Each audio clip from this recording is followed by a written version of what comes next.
सभी को जय मसीह की। आज हम पवित्र शास्त्र बाइबल से एक विषय को देखेंगे और विषय है एक विश्वासी के लिए 10 आवश्यक बातें मसीही जीवन कैसे जिएं। मेरे प्रिय भाई बहनों, यह एक विश्वासी व्यक्ति कैसे प्रभावशाली रीति से मसीही जीवन जी सकता है, उन 10 बातों को मैं आज आपके सामने रखने वाला हूँ।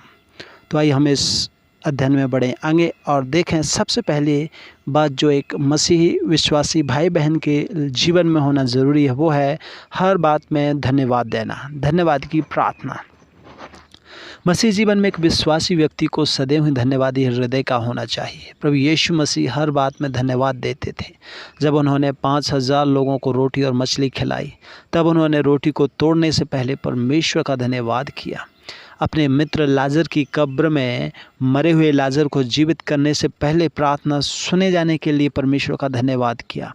अपने चेलों के साथ अंतिम भोज से समय के पहले समय में जब दाखरस और रोटी को उठाकर परमेश्वर ने अपने पिता का धन्यवाद दिया। इस प्रकार प्रभु यीशु मसीह धन्यवाद की सामर्थ्य को जानते थे। संत पौलुस कहता है कि हर बात में हर समय धन्यवाद करो, क्योंकि तुम्हारे लिए मसीह यीशु में प्रभु की इच्छा यही है। पहला थिस्सलुनीकियों 5:18। हमारे जीवन में दुख हो या सुख हो, हर समय धन्यवाद दो। धन्यवादी हृदय शिकायत कम करता है।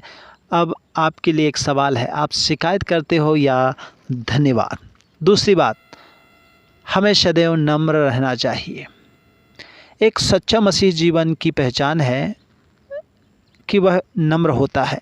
जो एक सच्चा मसीह व्यक्ति रहती है, उसके जीवन की यही पहचान है कि वो नम्र रहता है। और प्रभु यीशु मसीह ने कहा कि मुझसे सीखो, मैं नम्र और मन में दीन हूँ। प्रभु यीशु ने स्वर्ग का सिंहासन को छोड़कर धरती पे आ गया और नम्र हो गया।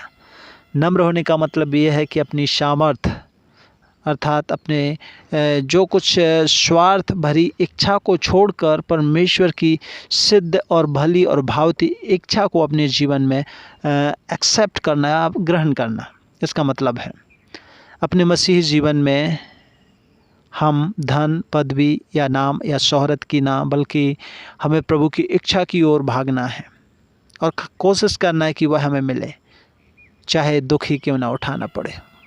तीसरी बात है, बाइबल का अध्ययन करें।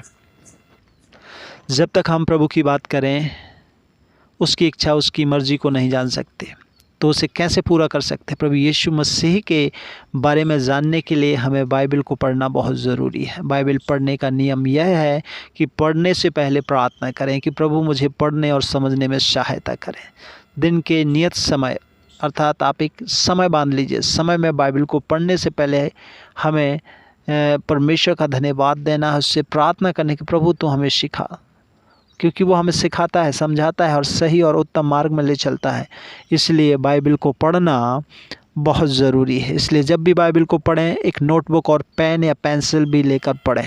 प्रभु ने कहा है, मनुष्य केवल रोटी से नहीं लेकिन परमेश्वर के मुख से निकले हुए वचन से जीवित रहेगा। जिस प्रकार जीने के लिए रोटी की आवश्यकता है, उसी प्रकार हमारे आत्मिक जीवन के लिए परमेश्वर का वचन बहुत ज़रूरी है। चौथी बात, हमें बाइबल को कंठस्थ याद भी करना है।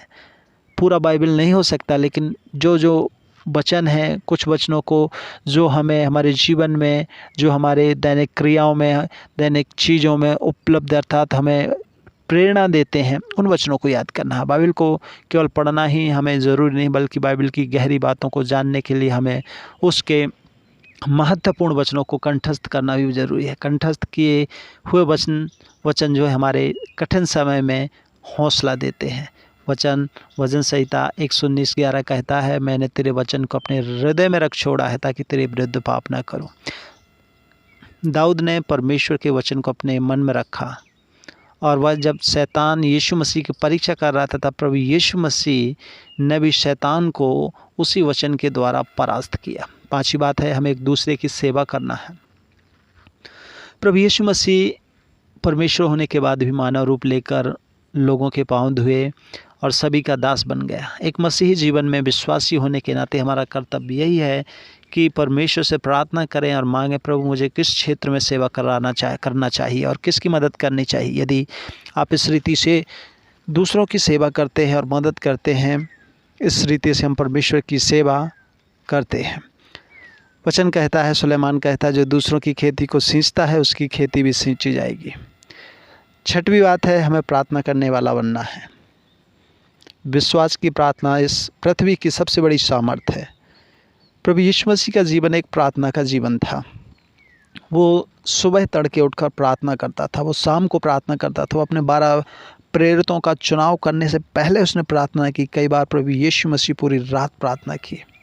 एक बार चेलों ने आकर यीशु से कहा, प्रभु प्रार्थना करना सिखा हमें। चेलों ने यीशु को चमत्कार करते देखा था, पानी पर चलते और मुर्दों को जीवित करते देखा था, लेकिन किसी ने भी उन चमत्कार को कैसे करते हो वो सीखने को नहीं मांगा।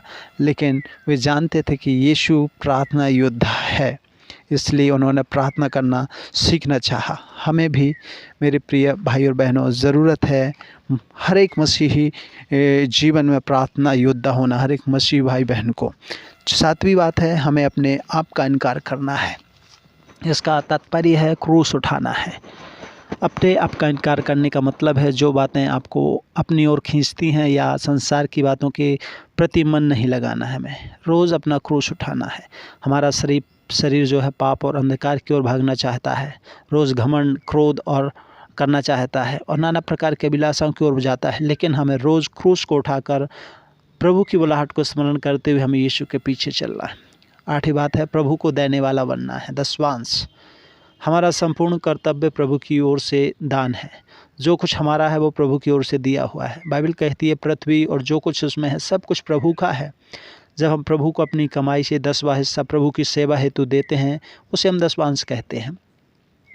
देने के द्वारा हम प्रभु की आशीष भी पाते हैं और इस रीति से हम स्वयं को स्मरण दिलाते हैं कि हमारा भरोसा धन पर नहीं बल्कि परमेश्वर पर है।